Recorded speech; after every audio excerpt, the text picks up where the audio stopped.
कंचन ma'am same इसी profession में बहुत सालों से काम कर रही हैं और लगातार घर की सारी परिस्थितियों को पीछे छोड़ के यूट्यूब पे वीडियोस बनाती हैं। तो thank you so much ma'am, उनके लिए जोरदार तालियां। और सृजन जी जो कि इधर एक साथ इकट्ठे हुए हैं, एक बार जोरदार तालियां सर के लिए हो जाए। तो आपके सवाल का जवाब जी हाँ आना चाहिए जितना ज़्यादा हो सके, बिकॉज अवेयरनेस अभी भी फाइनेंस की दुनिया में लोगों को कम है। आज भी अगर आप बाहर जाते हैं, शेयर बाजार लीजिए, एग्री करते हैं बिल्कुल। आप में से भी हर कोई creator at some point of time इसलिए करता है पैसे बनाने के लिए, तो पैसे बनाने के लिए बहुत अच्छा है। एडसेंस की बेसिस पे अगर आप देखते हैं तो पीक सीजन में भी गूगल पे या फिर यूट्यूब पे सबसे ज्यादा इधर आपको हिट्स मिलते हैं। तीसरी चीज है जो फाइनेंस की दुनिया वो भी काफी बड़ी है, केवल शिक्षा के हिसाब से नहीं, ट्रेडिंग है, इन्वेस्टिंग है, काफी सारी चीजें। तो मेरा सजेशन है बिल्कुल आना चाहिए। और एक चीज याद रखिए, फाइनेंस में आप अगर एक ही चीज, किसी ने अगर म्यूचुअल फंड के बारे में बता रहा है, जरूरी नहीं है कि हर कोई उसी व्यक्ति से रिलेट कर पाए। हो सकता है आपकी स्टाइल बिल्कुल अनोखी हो, लोग आपके साथ रिलेट कर पाए। किसी को हंसी मजाक में पसंद है, किसी को प्रोफेशनल, तो बिल्कुल स्कोप है। Thank you so much sir, thank you. अगर आप देखें तो ब्लॉगिंग से रिलेटेड काफ़ी क्रिएटर्स इनको फॉलो करते हैं। पवन जी तो पूरा ही फॉलो करते हैं, है ना। इनके चैनल पे सबसे ज़्यादा मुझे लगता है पवन सर की वीडियो होगी, राइट। पवन सर क्योंकि ब्लॉगिंग में बड़े ही धुरंधर है। इनका बताया नहीं, छुपा रुस्तम है, लेकिन मैं बता देता हूँ सबको। इनकी एक वेबसाइट है जो कि बहुत पॉपुलर वेबसाइट है, दिवाली.com, राइट सर, दीपावली.com, जिसपे इधर उधर हो जाएगा तो फिर कहीं और ट्रैफिक चला जाएगा। ओके, सो सतीश जी का है नेटवर्क बिल्डिंग की क्रिएटर्स कैसे नेटवर्क बिल्ड कर पाते हैं। जैसे आपने इतना अच्छा नेटवर्क बिल्ड किया, आज आपके चैनल पे हमेशा बड़े बड़े क्रिएटर्स, छोटे क्रिएटर्स बस आते तो हैं क्रिएटर्स, कैसे यहाँ पे जो इमर्जिंग क्रिएटर्स हैं वो नेटवर्क कैसे बिल्ड कर पाए। सभी को नमस्कार और धन्यवाद सर। एंड बस पैसे मिल जाएंगे दोस्तों। तो मैं सर कहना चाहूँगा कि जैसे आप सभी लोग इवेंट में आए हो, मैं भी ऐसे इवेंट्स में जाया करता था, अभी भी जाता हूँ। इनफैक्ट मैं इवेंट्स इसीलिए करता हूँ कि मुझे बहुत कुछ सीखने को मिलता है। और इनफैक्ट आज जो कुछ भी मैं हूँ या फिर मेरे लाइफ में जो भी चेंजेस आए, इन इवेंट्स की वजह से आए। क्योंकि मुझे याद है जब मैं मुंबई गया था 2016 में, तो सबसे पहले वहाँ पे पता करता था कि इवेंट्स कहाँ पे हो रहे हैं। तो मेरा जो सबसे पहला जो मेरे लाइफ का इवेंट था, ब्लॉगिंग का इवेंट था। वहाँ पर काफ़ी बड़े बड़े ब्लॉगर्स आए हुए थे। तो जब वहाँ पे बातें चल रही थी सर की 15 लाख रुपए महीने कमाते हैं लोग, तो मैं बोला इतने पैसे भी होते हैं।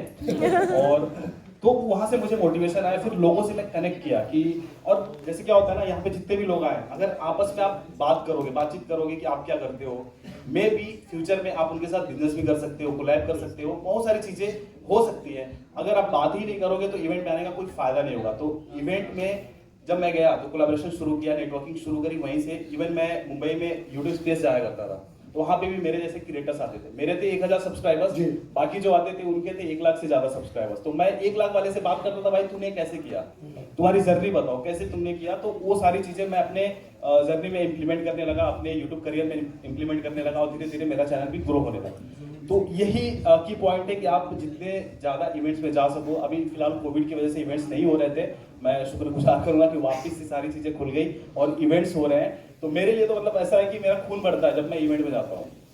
तो आप लोग भी अभी से देखो, ये इवेंट्स में ना आप मेरे लिए नहीं, सर के लिए नहीं, आप अपने लिए आए, ये सोच के आओ इवेंट में, और यहाँ से कुछ ना कुछ लेके जाओ। चीजें जो यहाँ पे बताई जाएंगी ना, वो सारी चीजें आप यूट्यूब पे भी ढूंढ लोगे, बट यहाँ पे जो ऑफलाइन लोगों से जो मिल रहे हो ना, ये यूट्यूब पे ऐसे नहीं मिल पाओगे। तो कोशिश करो कि जितना ज्यादा नेटवर्किंग कर पाओ, यही की है और कोई तरीका नहीं। बातें करो खुल के। कितने भी इंट्रोवर्ट किनको लगता है कि वो इंट्रोवर्ट है, हाथ खड़ा करें। सबसे पहले तो आप इंट्रोवर्ट नहीं है, अपने हाथ खड़ा कर दिया तो मैं बता दूं कि आप भूल जाओ कि आप इंट्रोवर्ट हो। बातें करना शुरू करो, कम से कम पूछ ही लो कि भाई आप कहाँ से हो, मैं भी आपका पड़ोसी हूँ। बस सर यही बोलना। Thank you so much Satish भाई, थैंक यू सो मच कि आपने सामान वामान लेके पूरा। तो अच्छा लगा आप सबको यहाँ पर देखकर और आप सबसे मिलके, क्योंकि मेरा शायद ये पहला इवेंट है। तो ये जोरदार तालियां इनके लिए एक बार। और उम्मीद है आगे आते भी रहेंगे। तो जब बात आती है YouTube चैनल में, आप टीचिंग से रिलेटेड स्किल्स इस सेक्टर में अगर आप अपने चैनल बनाना चाहते हैं और आपको लगता है कि उसमें स्कोप है या नहीं, आप 1 की नहीं 2 की नहीं, चाहे आप टॉप 10 की बात करें, टॉप 100 की बात करें, फिर भी आपको कहीं ना कहीं गैप जरूर मिलेगा। You need to follow your top creators in your segment, और उन्हें देखकर आप ये देखो कि वो ऐसा क्या नहीं कर रहे जो आप कर सकते हैं, है ना। अगर आप उन्हीं की तरह सेम लगे रहे तो आपको कौन देखेगा, उन्हीं को देखेंगे, जाहिर सी बात है। तो किसी को कॉपी मत करो, कभी भी कोशिश करो कि आप उस चीज को किस नए ढंग से हो जाए हरियाणा वालों का, है ना।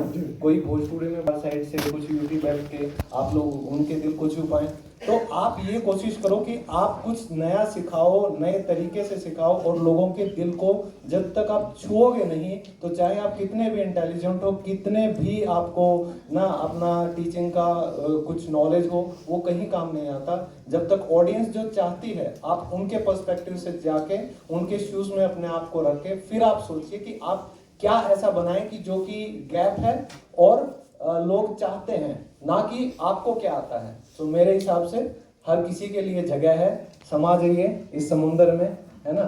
समुंदर में रस्तियां कितने भी हों, हर किसी के लिए जगह अपने आप बनी जाती है। वेरी नाइस, जोरदार तालियां इनके लिए। ये उनके बातों में एक बिहार का टच रहता है।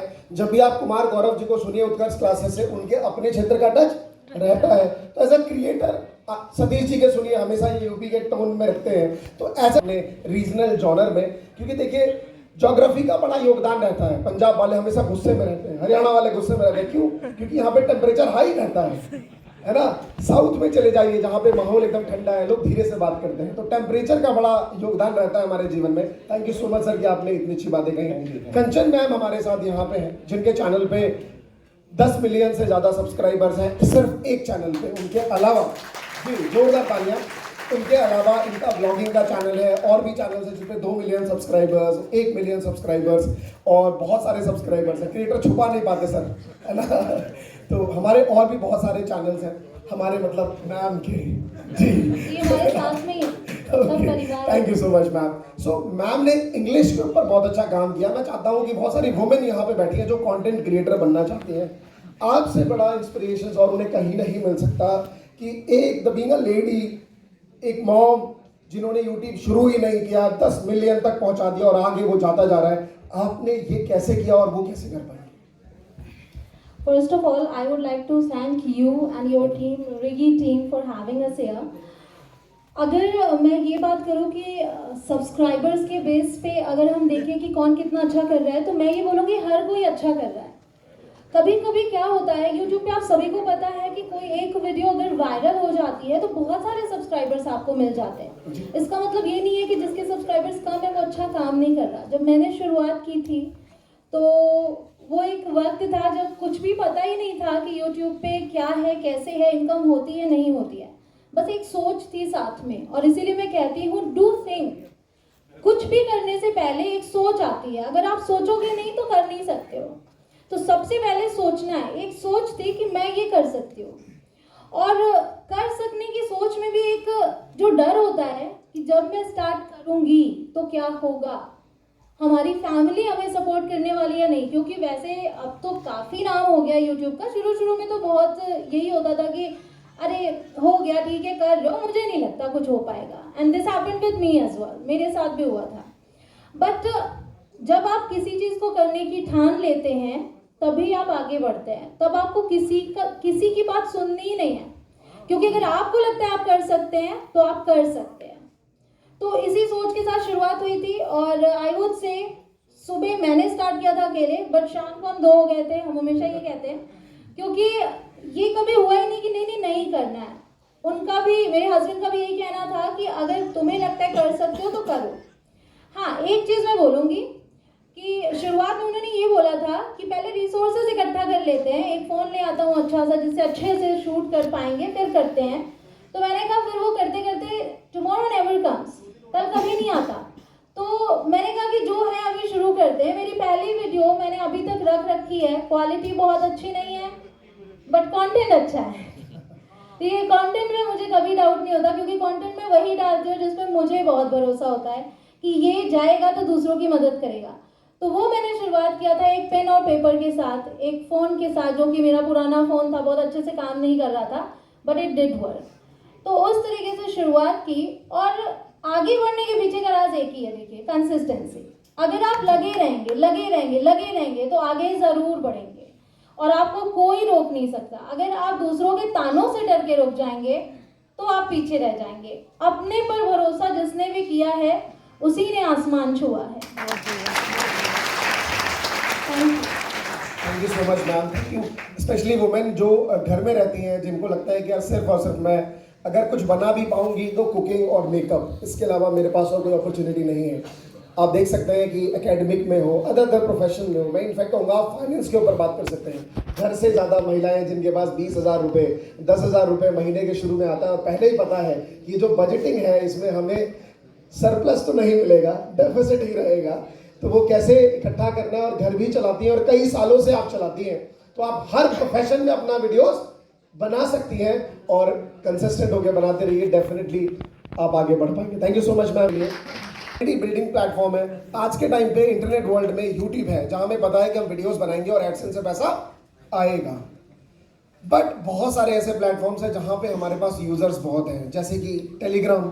हमारे पास टेलीग्राम पे बहुत सारे प्लेटफॉर्म लाइक यूजर्स हैं, 20,000 30,000 यूजर्स हैं, बट हमें समझ नहीं आता कि अगर मैं इनको एक वैल्यूएबल प्रोडक्ट दूं, चाहे वो ई बुक के माध्यम से हो, चाहे वो कोई गेस्ट पेपर हो, नोट्स हो, या फिर रेगुलर कुछ अपडेट्स हो, राइट, अगर मैं ये डेली दूं तो ऑब्वियस सी बात है मेरा एक टाइम जाता है, रिसोर्सेज जाता है एज अ क्रिएटर।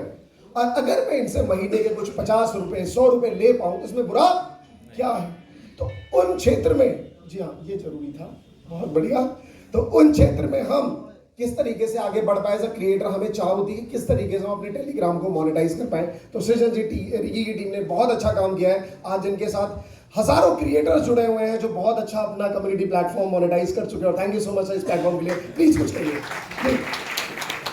पहले तो बहुत बहुत धन्यवाद सर, आपसे लास्ट 1 साल से हम लोग जुड़े हुए हैं और हमने सर से भी सीखा है कि किस तरह से क्या क्या चैलेंजेस फेस करते हैं लोग।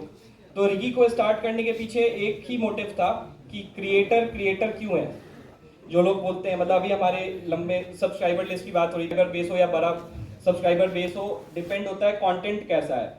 तो कंटेंट मोनेटाइजेशन का हमने ये प्लेटफॉर्म बनाया कि अलग अलग तरीके से किस तरह से आपकी लाइफ एज अ क्रिएटर, आपकी लाइफ को कितना हम स्मूथ कर सकें, और आपके यूजर्स का एक्सपीरियंस, क्योंकि क्या होता है यूजर का एक्सपीरियंस एक बार जब खराब होता है तो वहां से फिर वापस यूजर को लेके आना, इट्स एक्चुअली कितना भी अच्छा कंटेंट दे दो फिर दिक्कत होता है। तो आप कह लो कि मैम आपके ऑपरेशन टीम है जो आपका सपोर्ट करते हैं इस चीज़ों में।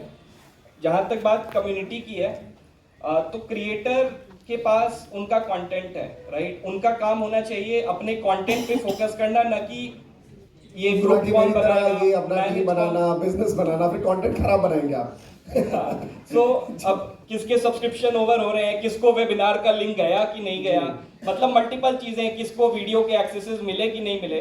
तो इन सब चीजों के लिए हमने क्रिएटर के, मतलब हम चाहते हैं कि हम उनका बैकबोन रहे through out the year journey, हम उनके ग्रोथ का एक पार्ट रहे, और इसलिए हमने रिगी स्टार्ट किया। And we are working with around 8,000 creators all over India in all kind of categories, whether it is from finance or any digital, everywhere, business coach. So thank you so बहुत much. कम शब्दों में इन्होंने बहुत बड़ी बड़ी बातें कह दी। 8,000 creator अगर किसी प्लेटफॉर्म पे हो, और बड़े नाम प्लेटफॉर्म है, जब मैंने इनसे पूछा कि 3-4 का नाम हम बोल सकते हैं, कोई दिक्कत नहीं सर, हम क्रिएटर को दिखा के नहीं, अपने प्लेटफॉर्म को और उसकी ताकत को दिखा के लाएंगे।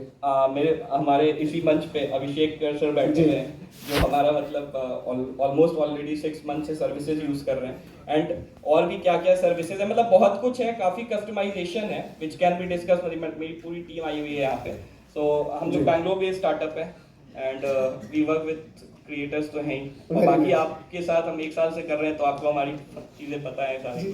Thank you so much sir कि आपने इतना कुछ डिटेल किया। बाकी इनकी टीम भी है, अगर एज अ कंटेंट क्रिएटर आपको लगता है कि मुझे जानना है अपने कंटेंट को और अलग तरीके से मोनेटाइजेशन के लिए, इनकी टीम बाहर है, आप उनसे कंसल्ट भी कर सकते हैं। Thank you so much everyone, thank you so much. मैं अब स्टेज देना चाहूँगा आज के महफिले शायर धीरेन्द्र को, जिन्होंने अब बस कर लिया अपना यूट्यूब चैनल खोलना है, और आप सब इनको सब्सक्राइब कर लीजिएगा जी। Thank you so much everyone. Programme को आगे बढ़ाते हुए, ये एंटी रोमियो योगी जी ने चला रखा है, ना होइए ना करने देंगे। तो एक फूल तुझे देने के लिए सस्ते में ले लिया, इन 4 पंक्तियों में आवाज देता हूँ मैं टेक्निकल योगी जी को। एक फूल तुम्हें देने के लिए सस्ते में ले लिया, देखे ना कोई इसलिए उसको बस्ते में ले लिया। योगी